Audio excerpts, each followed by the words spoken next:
Okay, this is the pound Swiss.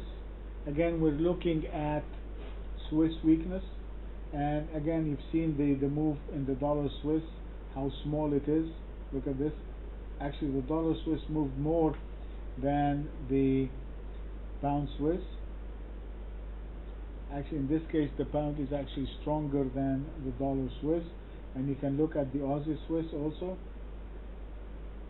See how strong the Aussie Swiss. So if you want to take something on the Swiss, James, you might be looking at the pound Swiss. You might be looking actually at the Aussie Swiss. So, but since we're doing the pound Swiss, let's continue with it.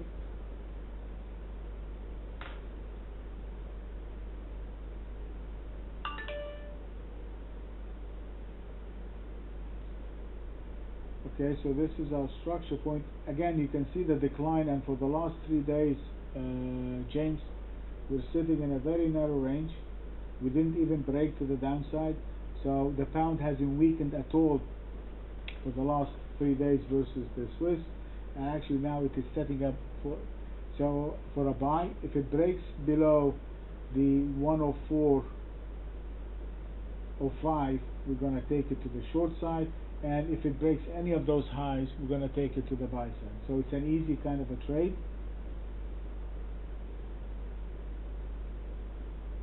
So if you look at the intraday chart, at least you can get a clearer picture. These are the daily highs that we have, the one of and these are the lows that we have, the 104.05 and the 104.05. Both of them are pretty much the same. So our long point, we wanted to come and break out these highs and to pass this congestion of 141.87. So we're going to buy it above 141.87, and we're going to sell it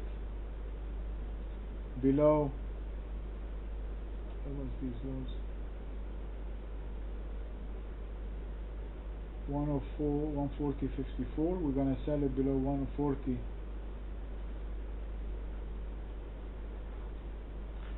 This will be our selling point, and if we sell it below 140.50, then we have to use the stop above these highs, which is the 141.22.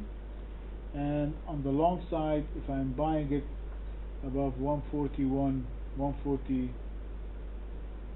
no, this is 141, I'm sorry. Oops, there's something wrong with this. 141.87.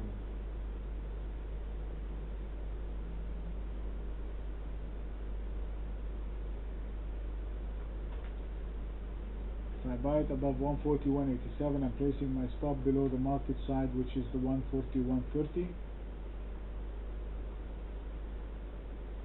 Okay, and my structure long to the upside is still the one of 145, and my structure short is still to the downside, the one.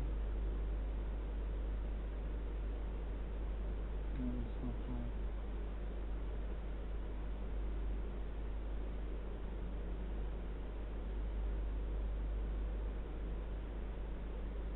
I'll leave the structure point for now. So anyway, this is how we're going to do the pound Swiss. We're going to buy it above 141.87, and if we do, we have a structure above 145.35, and our stop is going to be 141.30, so I'm risking about 50 pips. On the short side, I'm going short below 140.54, and I have a stop, a structure short, this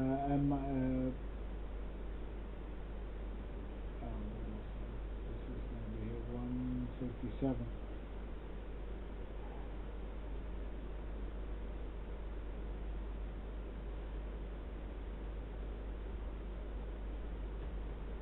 Okay, so if I'm going to go short below 140.54, I have a structure point at 137.12, and I'm going to take the stop on my short position at 141.22. So on the long side and the short side, I'm risking about 60 pips on either side of the trade. Alright, and that is the pound Swiss.